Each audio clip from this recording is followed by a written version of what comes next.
Maybe you need to Hello. Okay. Hello, everyone. This is Rami Saud. I'm Harvard Youth Fellow. Welcome, welcome in this conversation. We have discussion online now this night about an important issue. It's about the youth, their potentials and their powers, and the role of the youth in social change process.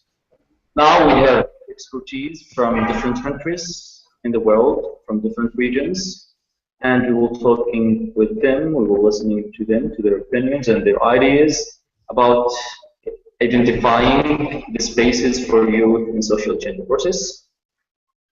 Um, we have from Jordan, Wael, he's youth activist and working in international institutions and organizations. We have Anna from Ukraine, and we have Shalawado from Africa.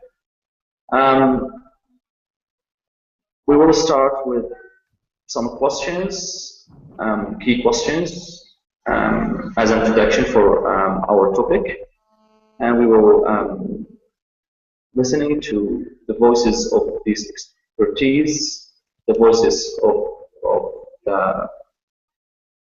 our guests here, our panelists. So let's start with you, Anna.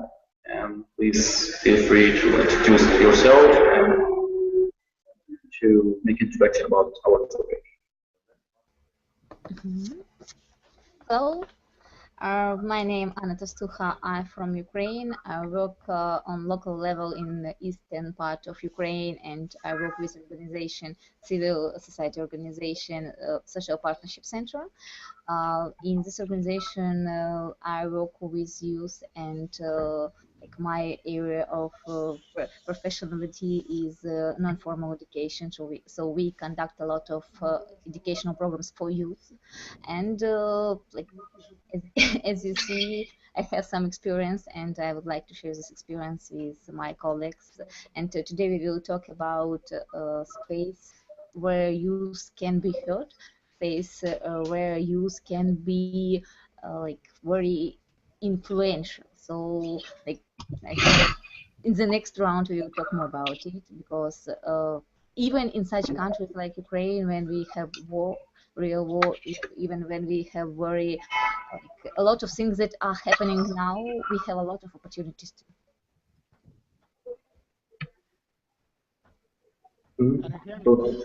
Thank you. Well, Yes, Rami? okay, okay, the mic to you now. Yeah, okay. Good evening, my colleagues across the globe. My name is Wael Al Khatib. I'm from Jordan. I work in the field of building local democracy among local communities between youth. I worked here in Jordan and in Egypt, building how to engage youth in the political process and how to build the capacity of youth to be able to join political and socio-economical activists among their communities.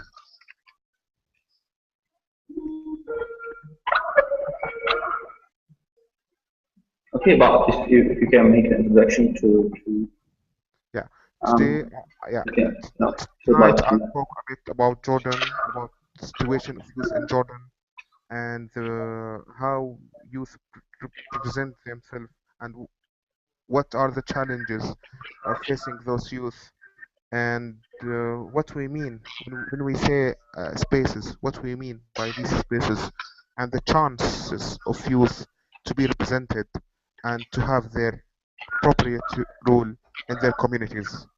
In addition to this, I'll give you a brief about my short experience in Egypt with youth the local level at the local level. We'll talk about challenges in with facing youth in Egypt and how we can deal it and how we will fix it, and the results of not having spaces for youth. Yes, Rami. okay. Who? Shinodo? Yes, Rami, can you hear me? Yeah, Shinodo, yeah, I we hear can you. hear you. The voice is, yeah. You cannot hear me at Okay, go all. ahead, please. But Can you hear we me? can hear you. You can go ahead. Yeah, yeah, Okay. yeah. Please go ahead.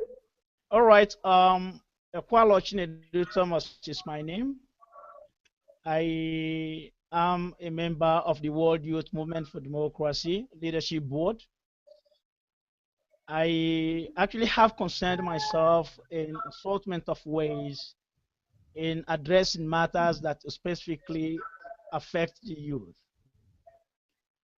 In Africa, sub-Saharan Africa and North Africa, I realize that the young people are hugely marginalized in most of the democratic space. And today, the topic that you have is one of significant importance to me as an individual and as a crusader for democracy and that of youth. So I am actually looking forward to participating and engaging actively in the topic that you will be raising in this discussion. I thank you for now. Cool. Thank you. Okay, let's start here. If we're talking about the youth, about the power, about the social change, and if we're talking about the role of youth in the social change, let's ask this question. In what spaces have the youth been the most successful and effective change? What's the fields? In which fields the youth should start? Economy, political, development.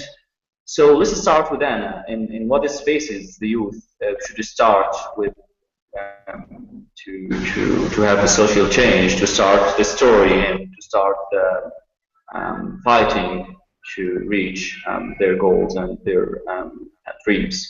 So the mic with you. Thank you. You know, it's actually very difficult to say what special like space should be where, like, you know, like a rule use can be very influential and successful, because it's as for me it doesn't depend on area or on space. It's more about your like competency. It's more about what you want to do, and more about like what area you prefer to change, area where you prefer to be influential. So if we talk about young people, sure, like first step when they start is their education, and sure, it's area where they can be competent, and usually they are more competent in this area than like adults, as we usually can say. And sure, it's like, you know, like first step when you start your life, and like usually we start to change that area where you are now. Like if it's school, okay, like I mean, like elementary school, high schools, and colleges, and so on. So if we're talking about Ukraine, I can say that students of self-organizations, they are most influential on this level.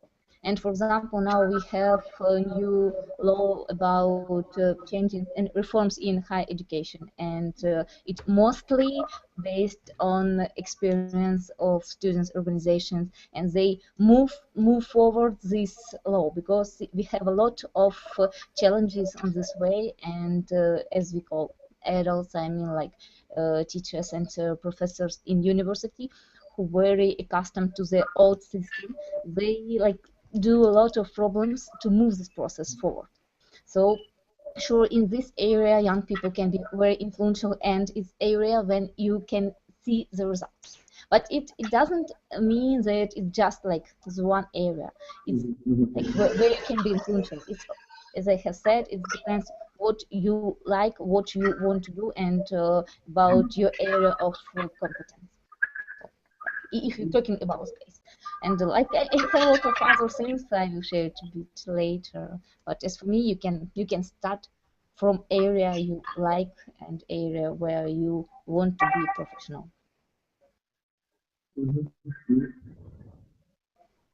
Okay, okay. About you, what do you Yeah. think? Okay.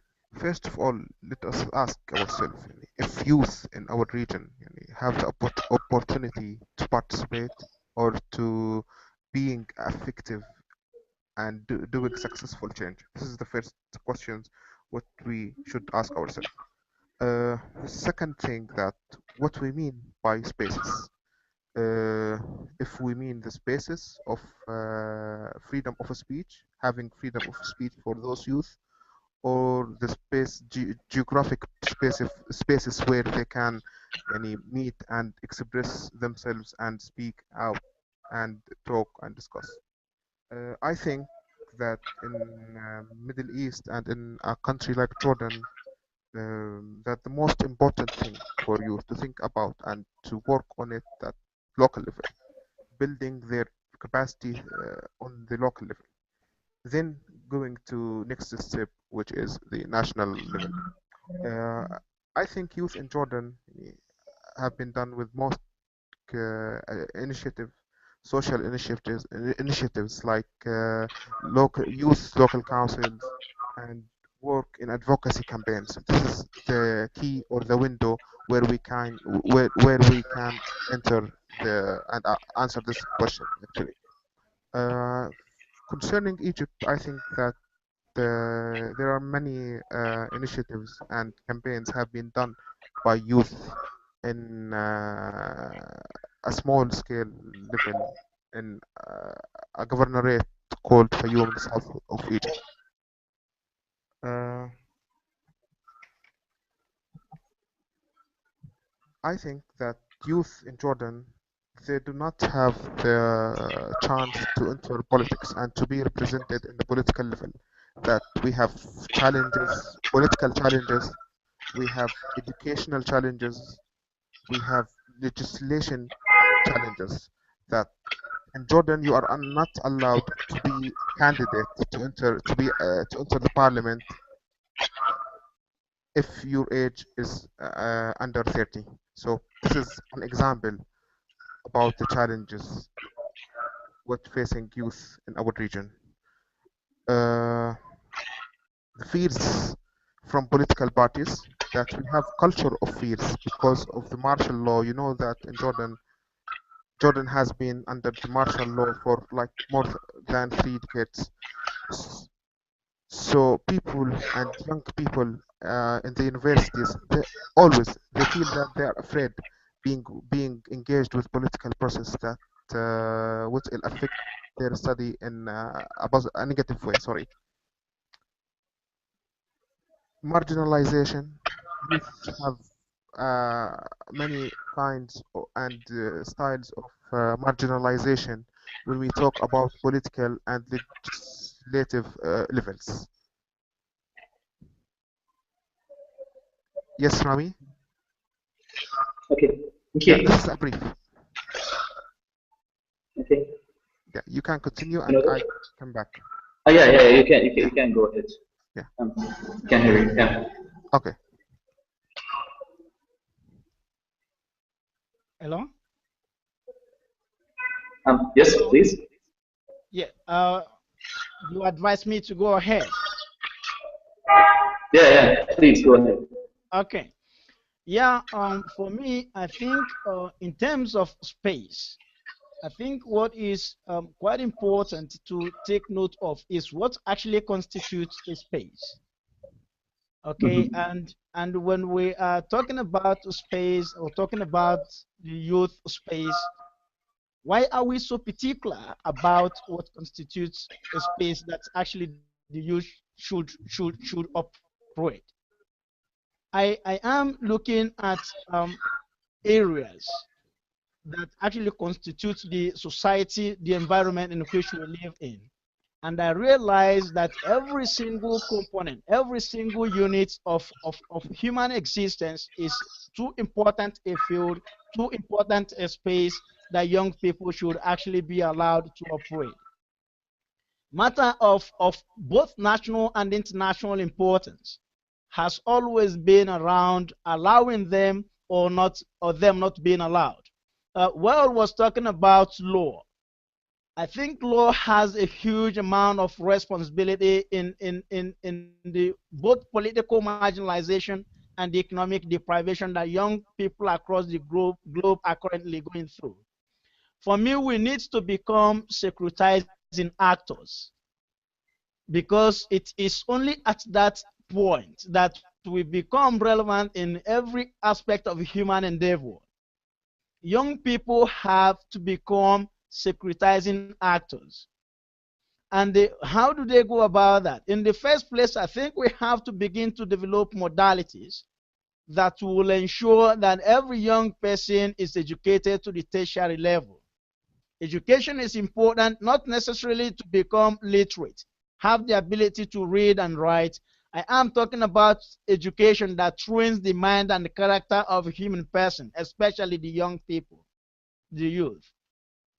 And when we do that, it will become very easy for us to become entrepreneurs in various areas where we would want to operate. When your mind is trained, when your character is trained as a young person in any part of the world where you are, you will be able to become an entrepreneur of choice. And that, I think, is quite important, because when we begin to engage in selective deprivation of saying that we should be better politicians and not economists, that, I think, we are limiting ourselves and thereby minimizing the possibilities and chances and opportunities that we may have. So I am saying that when we have to become securitizing actors, and how we go about that is that we get our mind and character trained at tertiary levels.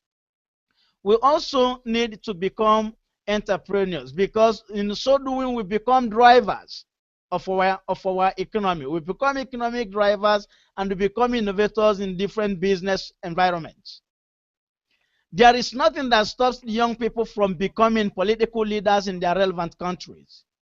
Walt was talking about people in Jordan, young people in Jordan not being allowed by law to participate in the leadership of the state, chiefly because of the fact that they are below the age of 30. I am saying that this majority of these young people who, even though they are below the age of 30, majority of them are better thinking minds that even those people in the parliament, for example, when they sit together in a common hall for a same examination purpose, they find out that the youth will be even coming out with better results. So issues around age limitation, age barrier of any sort should be eradicated from any constitution in any part of the world. I think we have to start from there.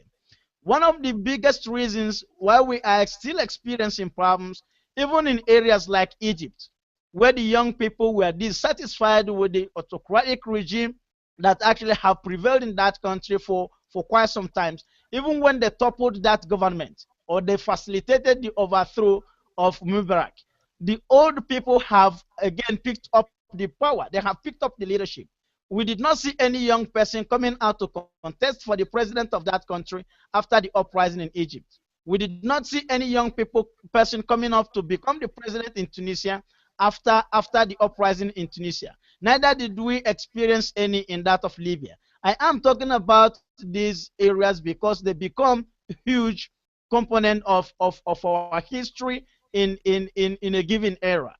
And I actually was thinking that at that time when we became so annoyed with the system that seeks to oppress us, with the system that seeks to marginalize us, I actually was thinking that after we have reason, we should begin to develop modalities on how we take over leadership so that we can control whatever thing that we want to get into the system. But none of that happened.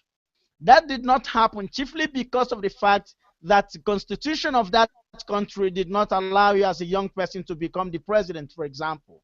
The constitution of that country did not allow you to become a premier or governor in that state, for example. Why is it so? We cannot continue to preach freedom. We cannot continue to preach democracy while we actually entrench in our constitution and laws that certain member of the community is deprived a certain activities in the community. I am saying that constitution and law specifically has processed in fact, untold economic marginalization and that of political deprivation in various parts of the world against the youth. There was a publication that I made on World Youth Movement website in the I think about last 2 months ago, and the statistics that suggest that in fact across the globe we do not have even up to 35% of young people playing roles in the leadership positions. Why is it so? If you think that we are too energetic, if you think that we are right thinking mind, if you think that we have contributions to make, why is it difficult for us to be accommodated in the parlor where leadership, where governance, where administrations are being managed? So I am saying that we should become securitizing actors. This does not preclude ourselves stop being part to or even party to the organization or maybe group that continue to torment our communities. The operating space, when we talk about terrorism, when we talk about all sorts of violence that we experience in the current time, we find out that the majority, the age group of people who are actually processing this violence, processing this terrorism, majority of them are young people. So that is not our space. That is not where we should be operating. We should be operating in fact, within the corners of universities in our different areas. And because of the fact that there is no engagement in terms of awareness of what we want to do and who we want to become, it becomes difficult to get ourselves involved into a meaningful production. I am not here maybe to eulogize what the youth actually have been doing and what they have tried and they failed to do. I am saying this because I know that there is nothing that young people on earth will want to do that they cannot get done. So matter of national importance, matter of international importance is that we should desist from availing ourselves in terrorizing the members of our communities as young people. This is where I stand. And I think one of the ways to get that done is to become the securitizing actor. A securitizing actor is someone who is aware of the environment. A securitizing actor is someone who provides security for the next person. A securitizing actor also provides security for himself or herself. So I think it is important. We need security, we need economic security, we need educational security, we need political security, we need all sorts of security. And we cannot continue to allow other people to play our roles.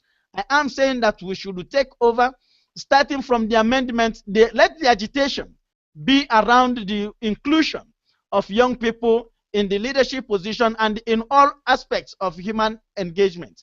That of saying maybe that because you are 25 years old, you cannot maybe drive. Because you are 25 years old, you cannot participate in leadership. We are talking about people who are family people. There are 25-year-old people who are married with children and take good responsibility and care of them. So the issue is not about age. The issue should be about what can we bring on board.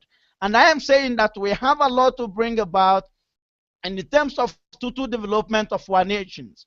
Where to begin from is that maybe after this session, we begin to develop documents. We begin to engage physically the government of different parts of the world where we populate. That youth inclusion in the national leadership and in overall administration of our nations become an integral part of our overall development. Thank you. Thank you. Thank you very much. It's important, spaces and places that you're talking about here. This is the question now. If we're talking about the youth and about the spaces, and if the youth first identify their priorities, then if they can find what they want and what they want to do, and if they figure out their dreams and their plans to the future. If you're talking about the levels of the act, what's the most important spaces here to make lobbying on the governments in the different issues, or for example, to do act in the ground with the other NGOs and activists in the ground, or to, for example, have and organizing activities. What's the level? What's the most important level in the youth work and act to work on the social change and to work in the different fields or spaces? Rami, I need to clear a bit because I hear you very bad. As I have understood, we are talking about level where youth can be more successful. Yeah, we're talking about if we can name it levels of the act. What's the most effective or successful levels of the act with the youth activists on the ground? You mean like between document writings or uprising, like these levels? Yeah, let's say there's different levels, or there are different techniques to work. For example, working in the policies of youth, or working on lobbying, or working to develop activities and projects on the ground. What's the best way and the best level of to be effective? Okay. First of all, I want to say thank you to Ecuador for such just inspiring speech. It was great. Thank you so much. And I was listening, guys, and I have heard very interesting things about law, about documents, about what is like what youth is allowed to do according to the laws, what to the to the rules in each country. And it's very interesting because if we are talking about some amendments to law, so the first challenge that we will meet is people who have to do these amendments. They usually are not agree with our position. For them, it's usually very useful to have very obedient citizens, and they don't want to change anything. And that's why it's just great. Not great. It's just huge challenge for young people. As for me, like the base where I stand on, it's education.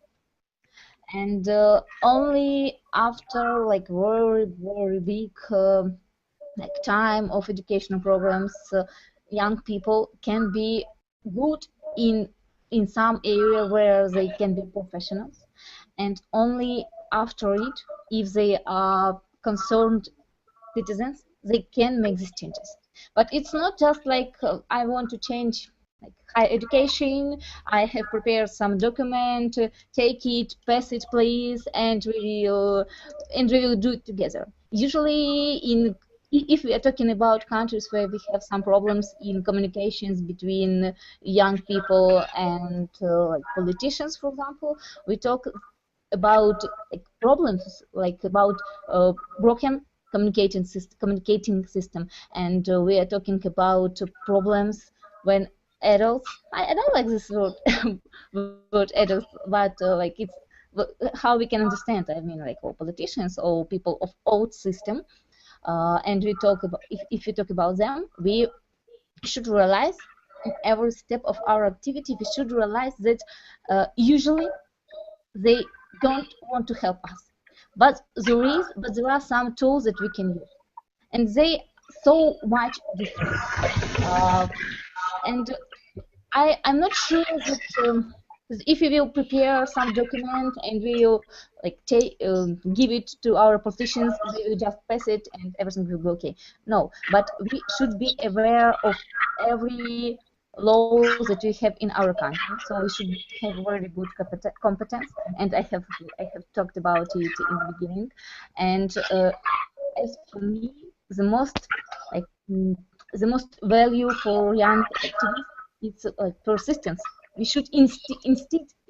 We should insist on things that we want to prove, and we have to prove. Sometimes we just have to prove that we are able to do these changes, and we want to do it. We talk more about communications between adults and young people, but if we want for example, as Well was saying about age of young people and that they can become they able to become MPs only after 30 years. So nobody from people who are like older than 30 years will vote for new opportunities for people who are like more younger. They just don't want to give the space for young people to have some opportunities. And it's like a closed, like such a secret club, and they don't want like to allow somebody to open this door. So it's like a very, very great challenge if we are talking about some legacy of our activity. Uh, as for me, there is, I think it's almost all tools are good if you are fighting for good thing.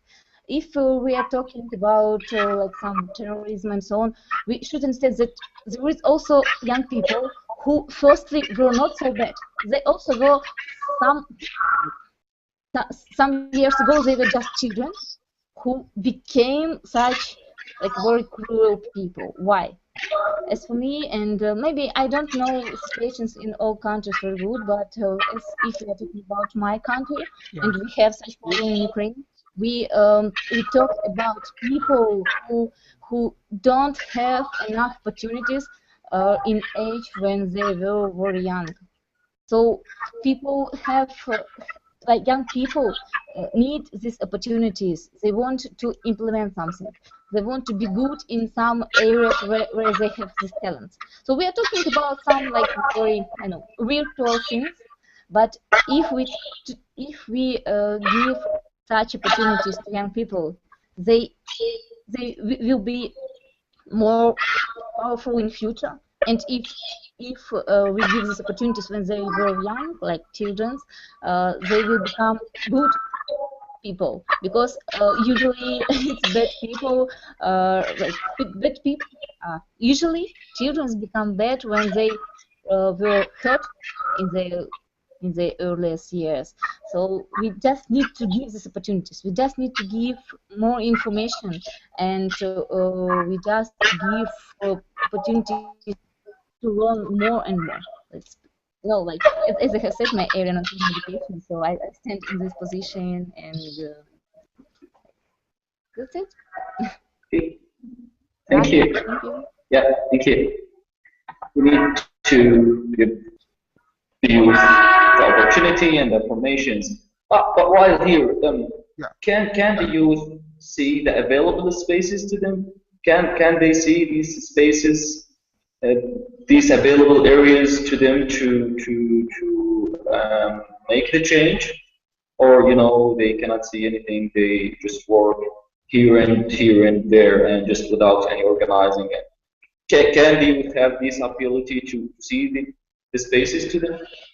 Before I answer, let's agree that in the Arab countries we have semi-authoritarian and full authoritarian regimes. That these kind of regimes, these kind of governments, are all the time fighting youth, fighting the rule of youth, to reduce their power, to limit their power, to limit their hope. That those gatekeepers who are fighting youth, who are fighting the hopes of youth, they are fighting the looking for better future. That all these actors and all these powers, we are talking about power relation in the circle of power. That all these actors are all the time reducing the rule of youth.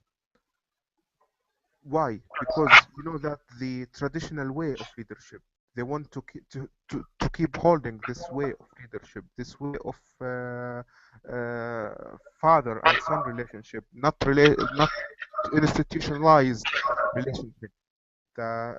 All these challenges are coming to other against youth.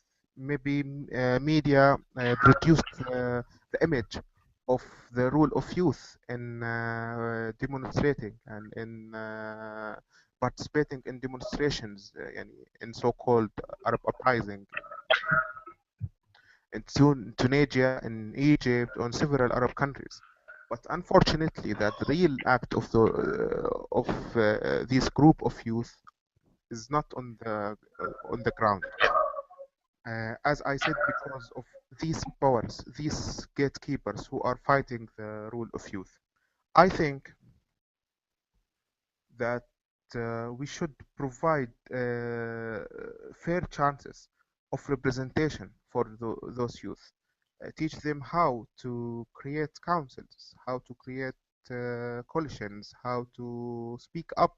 You know, when I was studying at the university, my parents were saying to me, don't go and elect, don't go to participate in elections because it will affect you in a bad way. This is the image of our families, that politics is something taboo. Politics is something not allowed to be engaged with. We should fight this kind of stereotypes, this kind of basic understanding of representation, of democracy, of being part of democracy. The second thing that let me agree with Anna and all of you, my colleagues, that education is the first step on the way of democracy. In Egypt, when we were working on democracy, people were saying that we want electricity before you talk about democracy. We want good infrastructure before talking about democracy.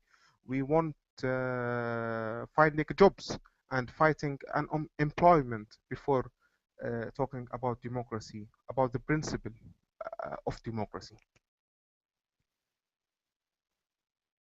And legal modifications. Uh, I think there is many article of laws are fighting the rule of youth in political, economic, and social levels. Let's talk also about the socio-cultural fate of our societies in the Arab countries. You know that even if your age 30s or 40s, the people who are in power will keep looking to you as a one who is not immature enough to have power, one who is not immature enough to practice power, to have your right and to speak up. Supporting youth initiative is something very important to work. You know that they say that it takes two to tango. So we should work together with not just with youth activists, with women federations, with subgroups in local communities, with with ethnical groups. And the most important thing, that create spaces, forums for youth at local, regional, and international levels to exchange knowledge and to share information and to figure out the challenges with facing youth in security way and the cultural way and in the legal way. And otherwise, that if we will not build the opportunity for these youth, a group of youths, we will have problems, we will have issues, we will have fragility and violence, societal violence, that it always the absence of the absence of fair chances, it leads to radicalism. It leads to supporting terrorist group. You know that we have 2,000 young person who are fighting with terrorist group in Syria and Iraq. 2,000 Jordanian activists. They did not take their chance. They did not have their normal situation in their community. That's why they left and to fight with terrorist group.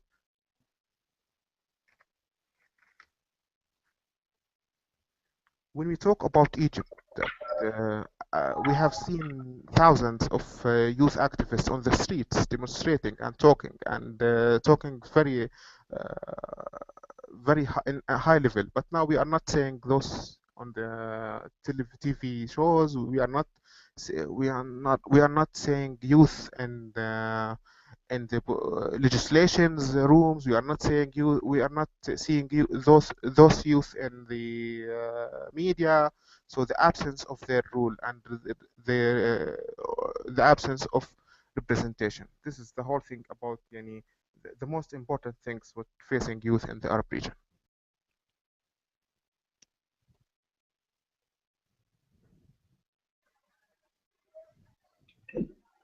Rami? Yeah. Yeah. Okay. Good. Thank you. You're welcome. The question here is you're talking about. I was talking about the youth and their limit spaces and the youth they didn't have their rights and their suitable or normal situation.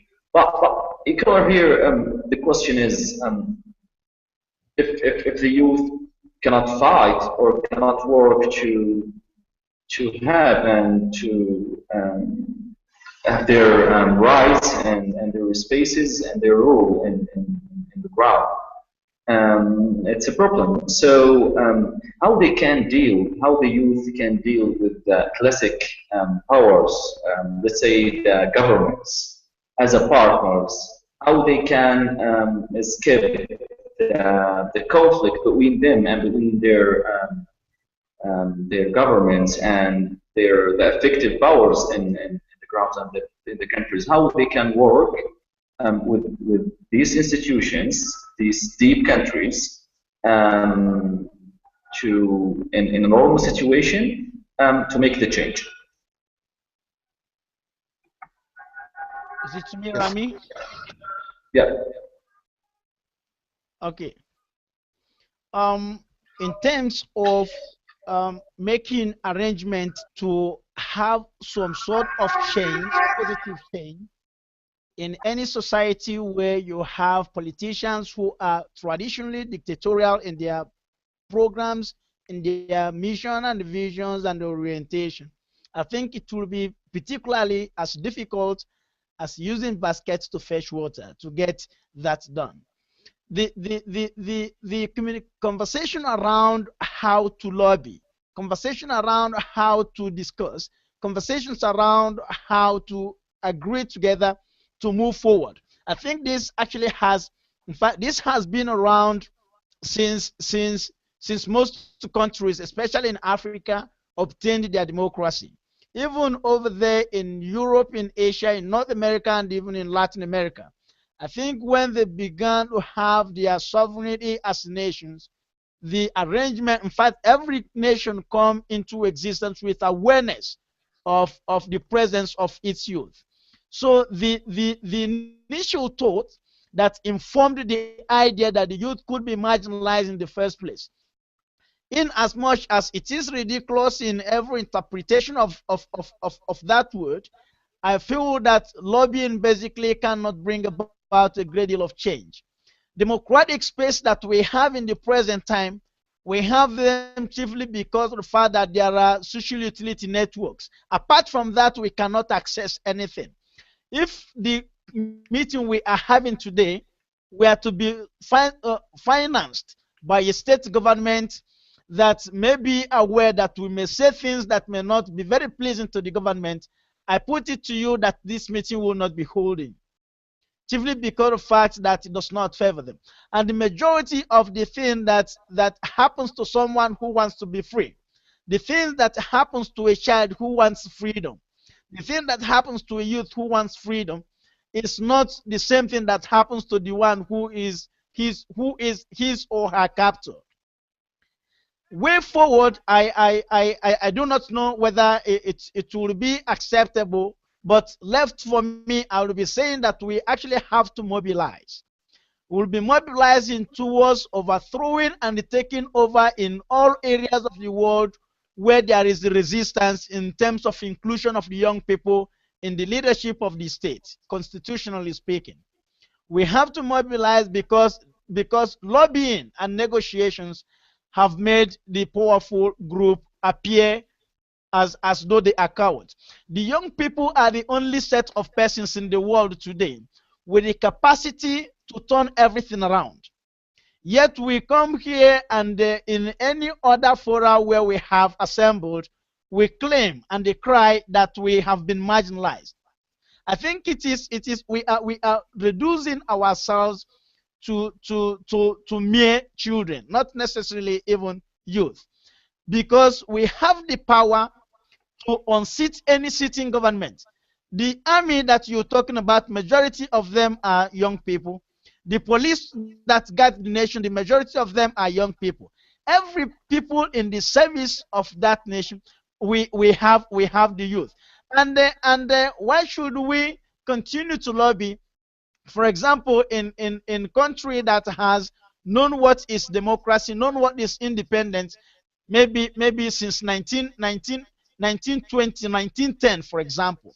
Let me take South Africa for instance, that has its political independence in 1910, and to this date, maybe most young people are not. South African case, I think, is a little bit better a case, might not serve a good example, but maybe Nigeria, where we obtained our political independence in 1960, and the young people are still ruled out of leadership and governance in the nation because they are less than 35 years, they are less than 30 years, they are.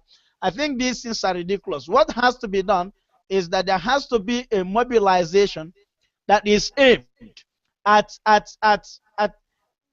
overthrowing any sitting government that resists the inclusion of youth in the leadership and the governance of the nation.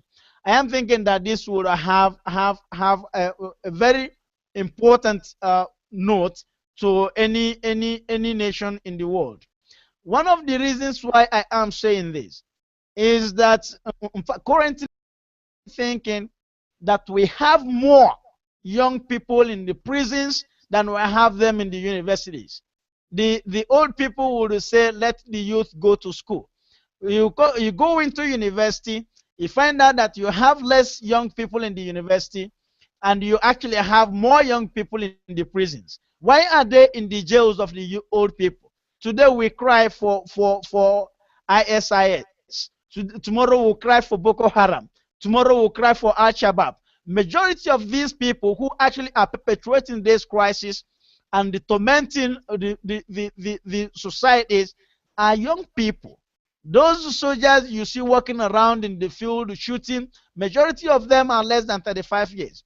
And if it is possible that these young people, for any reason, will survive, would actually terrorize the nation. I am saying that if we harness our efforts, not in the means of terrorizing them, but as a way of actually engaging them with a view to taking over government, then set out visions and missions on how we want the nation to run, I think we'll be able to do well. The reason why I am not favoring any lobbying and negotiation any further is that those that we actually have had in the past did not yield any fruit. The reason why even we should not be thinking in that direction is that the society, the international community that actually we become members of, in fact, is inherently constructed upon an element of anarchy, and under such circumstance, it is difficult to attain order. You cannot be thinking here that we should sit, and after our sitting we'll go and then present a paper to a government, maybe a government like Jordan, or that of maybe Syria, or that of maybe Kenya, to present a paper that we need youth inclusion in the national leadership. They will hold that paper and keep it with them. But I am telling you that should you go to the government of government house of Jordan, for example, mobilize yourselves as youth, and they stand at the door that is either that you are included or nobody is going in. You'll find out that basically it will bring about a positive result, because that is what the old people in the government hear. That is what they understand. Thank you. Thank you. Thank you very much. Okay, it's important what you was talking about, and the education again. It's on the TV. The most important thing, let's educate the people and the youth part of the system, and let's find or figure out new ways to deal with the situation. So the youth here, Anna, need some motivate. The reality is very bad, and there is problems, challenges, and less resources. There is a lot of youth in the prisons, and So let's talk here with all of you about during your experiences and during your life. I'm sure you see and you work with successful groups and successful of youth activities on the ground. So let's talking about these stories. Let's motivate the youth. Let's give them the hope that there is different groups like you in your age and maybe in different situations, maybe in very bad situations more than you. They made it and they achieve what they brought to themselves as a goals and visions. So let's talking about these stories and these successful models to the youth. And here I would like all of you to be focused on the properties and of these models. What's make it unique? What's make it successful? So,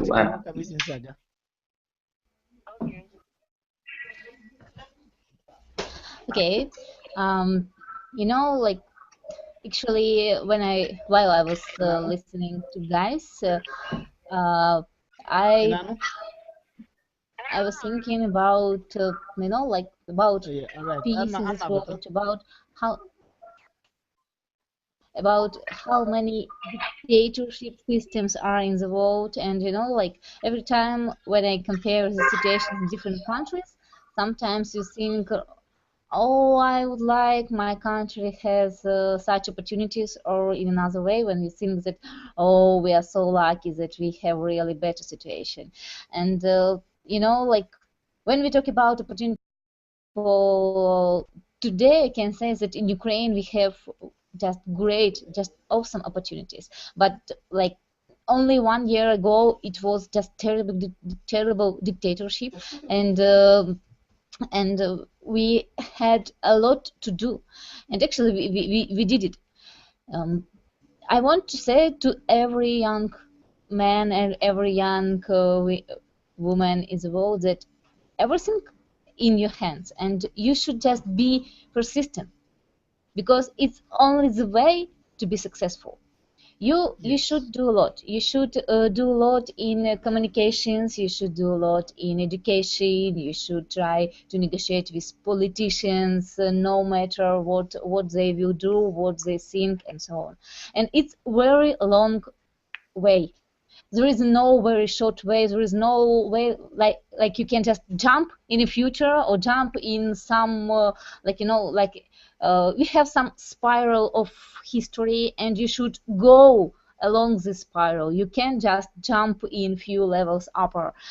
It's like, you know, like challenge for few generations that they have passed these challenges. They have to do it. It's like, you know, it's a challenge, and you should do it. Today, I can say that I'm happy that we have a lot of opportunities, and even besides that we have a war in Ukraine, even besides that we have very terrible economical situation, I can say that we have a lot of opportunities, and it was for me it was just 10 years of work, very hard work, but for some of my colleagues it was 20-30 years of work, and you never will know how many time it will cost you, how many time you will spend in order to receive some real visual results of your work. But believe me, if you will work hard, you will see these results. And I can, all young leaders that I know, all young activists that I know, they're all successful if they are resistant, if they insist on their work, if they insist on their aims. They want it, they just take it and do it. So I wish you to be persistent. I think it's the most value of civil activists. Thank you. thank you. Thank you. Well, Yeah. First of all, yeah, let me say that We don't want to be in a time such as rearranging chairs on the Titanic while it sink. We should start actually, and we already started, but we should continue this long way. This long, it's very long way, and we have many challenges in this long way. I think that youth should work and focus on coalitions, how to create coalitions, how to identify the problem, the grassroots of problem, and how to deal with it, how to put your objective, how to put your long-term objective, how to support student unions, how to create your own initiative, not depending on your on someone who can help you. Raise the awareness and knowledge that knowledge is power. Youth should be aware about political framework, about universal experience, about legal limitation, about should be aware about good governance, about best practices. All these the dynamics, all these atmosphere are working together. Youth in Jordan, not just in Jordan, and across the world, that youth should focus on their national action plans. They should put their action plans, yearly plans or quarter plans to achieve something real, to achieve a real change, a real change on their communities and their societies. I would like to mention decentralization. Decentralization is one of the elements of democracy, one of the slogan of this time, uh, the good representation, where we can find the good representation and fair representation, youth representation. That if we just keep holding power in the center, that youth in the villages, in the local level, you know that we have refugee camps in Jordan, that the youth there should be included in the process of development and the process of social change. Voluntarism, that youth should be volunteers, should work and to find chances, to build their capacity, to network with other youth, to share information with other youth. And for instance, that we had a meeting in Jordan, national meeting between youth in the south and north, and multiple geographic areas, that they were saying about their hopes, about their challenges, how they deal with it, how they deal with a classical way of power, and how they try to build a strong coalitions, how to try to do real campaigns and real advocacy campaigns.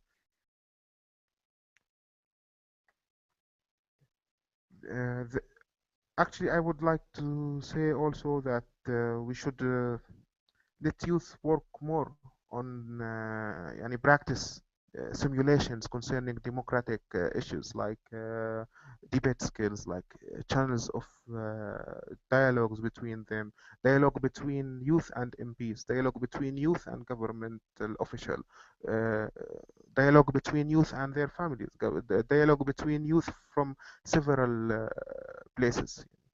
This is the most important elements where we can figure the problem and deal with it and fix the current situation. Thank you. Thank you. Nicola? Yeah.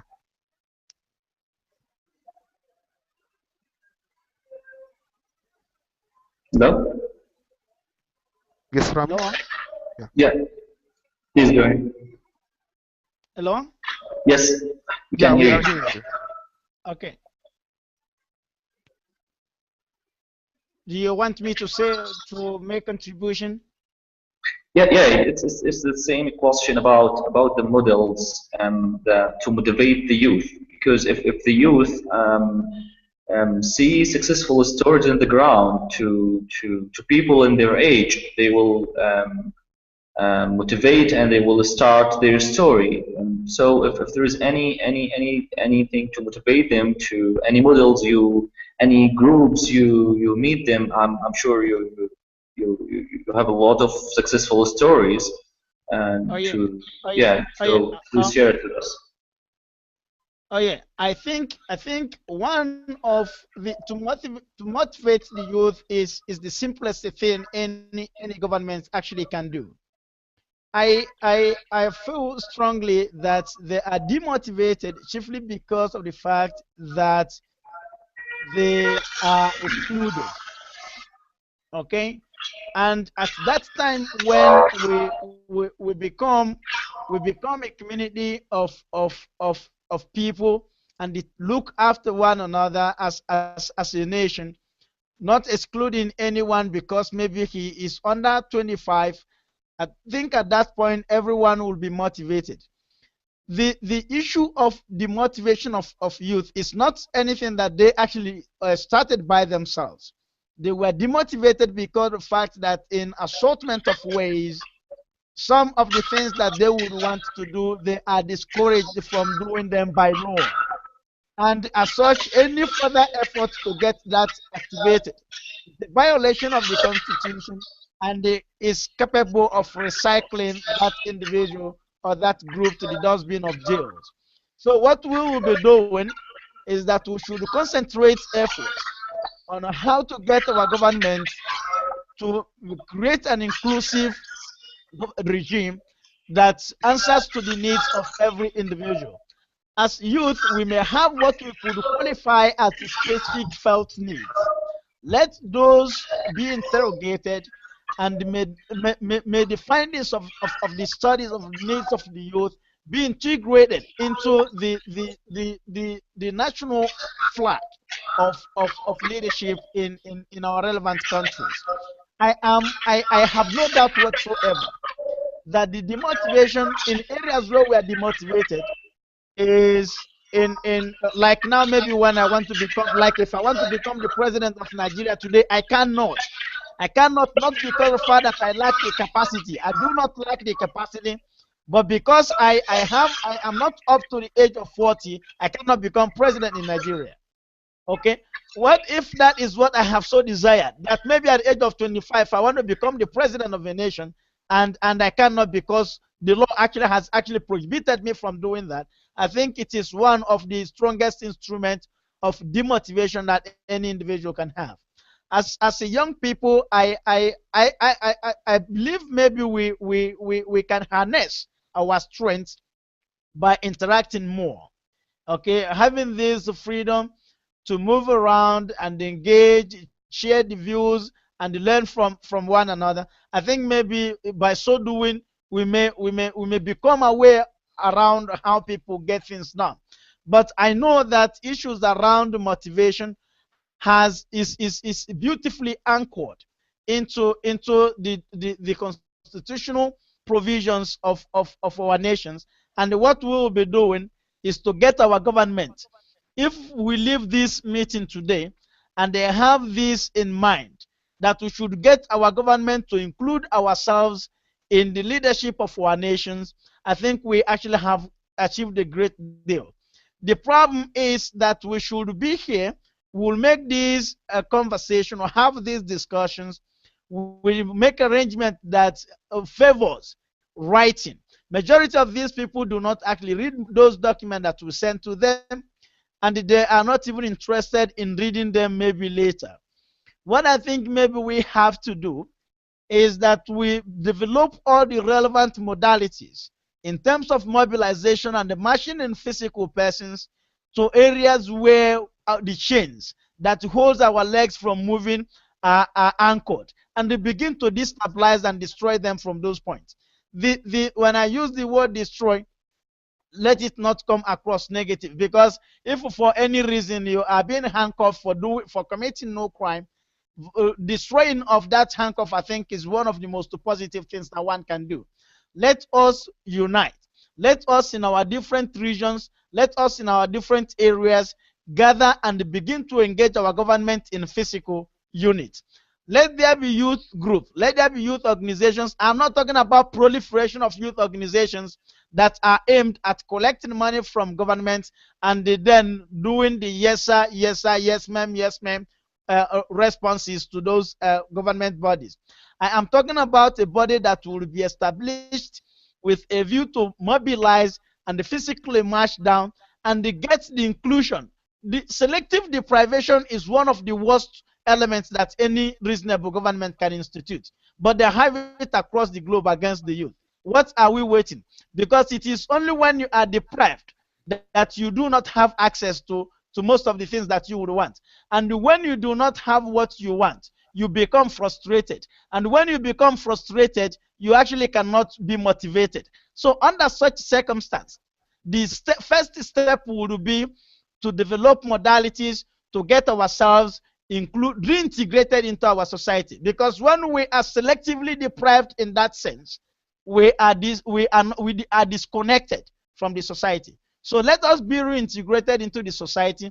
And I am saying that one of the ways to get that done is not by dilly-dallying in terms of writing papers, because even irrespective of how good that document could be, it can only make sense to someone who reads it. I am saying that majority of those dictatorial governments do not read any documents coming from the youth.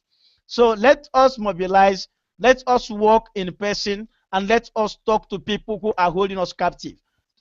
My message is simple. We do not understand the reasons why we are being deprived and selectively excluded from the society, even though we are members of those societies. So for me, it is about mobilization, is about becoming security actor, is about getting involved. They said that the young people are encouraged to go to school. There are no free educations anyway. We spend everything that we get to train our minds and character. So school basically even is not ours. And I put it to you that in most countries, we have more young people than in the prisons and jails than we have them in the universities. So ours is not about writing only. It's a writing that is backed up by physical marching up to government buildings and the demanding inclusion of youth in the government. Thank you. Thank you, Hilo. Okay, finally here, during this conversation, from your experience and from the hope and the reality at the same time, and the question for everyone, and the question is how you see the future of youth in East Europe and in the world in the next 10 years. How you see its future, how you can imagine it, and what's your advice for the youth as a final comment?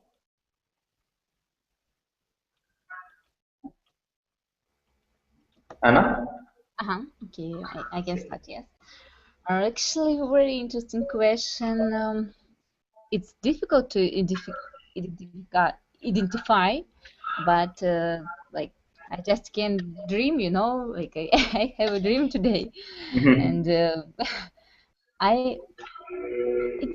for me it's easier to talk about young people in Ukraine because here I can see some pictures from future.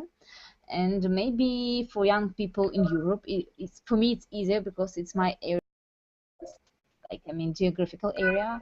But it's difficult to say about youth in the world. And if we are talking about Ukrainian youth, about European youth, I see not just a lot of opportunities, I see a lot of results. And for example, as we have said, it's very important to work on local level. And because what I see on local level, it means these pictures will be very soon in futures as a result of our very, very big level, level of country, level of continent, and so on. So because rural areas, they are usually real face of our countries. Because if we have very, very luxury capitals, it never means that all country lives like that. And when I see young people in rural areas, I can see that that something changed in their mind since our revolution, and I see that there is a lot of opportunities for them now.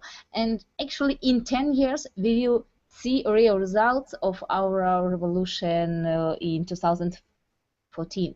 So for me, it's really like, picture of my dreams. I really believe that I will see very successful young people. Most of civil activists today, they will be politicians, and I think that we will see a lot of results, and most of you will hear a lot of positive information about Ukraine through all the through all the world. So I have very optimistic pictures in my head. Thank you, Rami. Thank you. Well, Yeah. For me, of course, I am optimistic also, that I feel that future it's gonna be better, not just in the Arabic world. Gonna be better in Africa, gonna be better in Europe, North and South America. Uh, we have actually, that we have access of information now. We have social media tools. We have continuous discussion, 24 hours discussion uh, through social media, through Facebook, through we have a chance. We have a good chance to speak up. We have a good chance to build a better future for our children. Um, I think that future in the world for youth, it will be better than the current situation and the past for many reasons. That social media, being access for information, being aware of your rights, being aware of your demands, of your duties, not just your right, being responsible to do civic initiatives. That uh, today I was just watching and reading my friends' posts on Facebook. Uh, most of them have goals, most of them have objectives to achieve something in their communities, to change, to convince their governments, to convince their families, to convince their schools and universities that they have the right to be represented, that they have the right to participate, they have the right to be engaged, they have the right to be part of this process. You know that we are in transformal process, and not just in Jordan, in this region, that the youth feeling that instability is something not good for their future. I advise youth to actually, I'm ensuring that youth should be should read more about international experience, about having more information about youth initiatives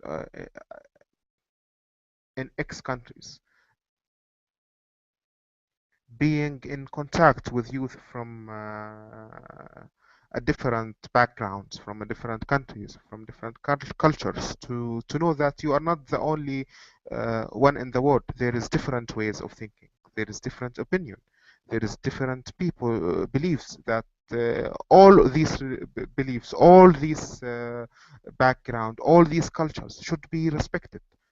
We have seen before the sad act in Paris, the sad terrorist attack, and we should identify here the concept of freedom of speech. That I think it's not just the responsibility of government; it's the responsibility of youth. Through this cooperative discussion, we were talking about governments. We were just criticizing government, but we should also identify the role of youth in this process. The role of youth to take their responsibility and to be awake and to take their appropriate role in their communities. Uh, Thank you, Rami. Thank you.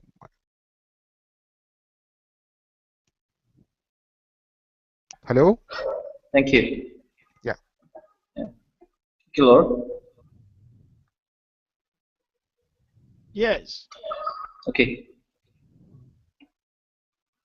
Okay. As a parting shot for me, I agree with well that we actually have to locate what the young people will be doing. okay, as a way of contributing to the overall development of our nations.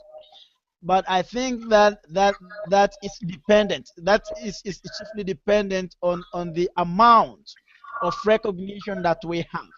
When we claim that we have access maybe through the social utility networks such as Facebook, such as Twitter and the like, the matter of significant importance is to what extent are those medium recognized by the state.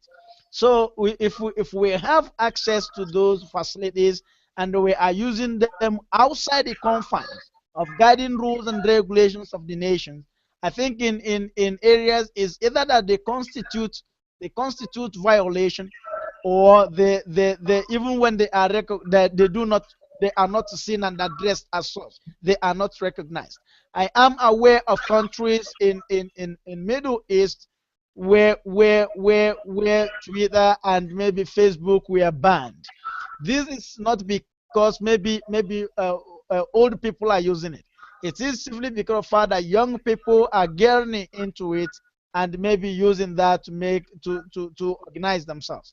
So I think while we study how we can become part, I think the first point is, because it's like this conversation, the discussion we are having here. When we are having this discussion, if I have not been invited to be part of this discussion, I would not have made any contribution whatsoever. Neither would Well or Aha. Okay. So the point is that in the first place we have to be admitted into the room where these demonstrations, where these discussions and conversations are being held. So I think we have to start from there. And what it means is that the government of our relevant nations will have to become responsible in terms of reintegration of the youth into the fold, reintegration of the youth into back into the society. And I think for me that is key. When we get that right, every other thing will fall into place. When we get that right, we participate. We currently are not participants in any society where we belong. That is the issue. And we have to participate, we have to contribute. Every other contributions that we are making are peripheral contributions, and they have no effect whatsoever. So let us get into the main room and then begin to play. Just I would want maybe to end it there, and again maybe advise that my name is Chinedu. My surname is Ekwalo. Thank you very much, Rami, Well, and Aha. Thank you. Thank you. Okay. Finally, I would like to thank all of you, my dear panelists here. I would like to thank our audience online, and for sure the Harvard Foundation to support these discussions, the World Youth Movement for Democracy, the team of the World Movement of Democracy and the World Youth Movement in DC, Rio, Tadan, Mariam, and all of the guys in DC. And I hope to live with you and with the next generations and in a different world in the future, with a bright future and with all of the good things to the youth and everywhere in the world. So thank you very much for your participation in this discussions, and I hope to meet you in other events and discussions about important issues. Thank you. Thank you. Thank you so much. Thank you. Thank you. Thank you very much. Thank you. Thank you. Thank you. All right. Bye bye.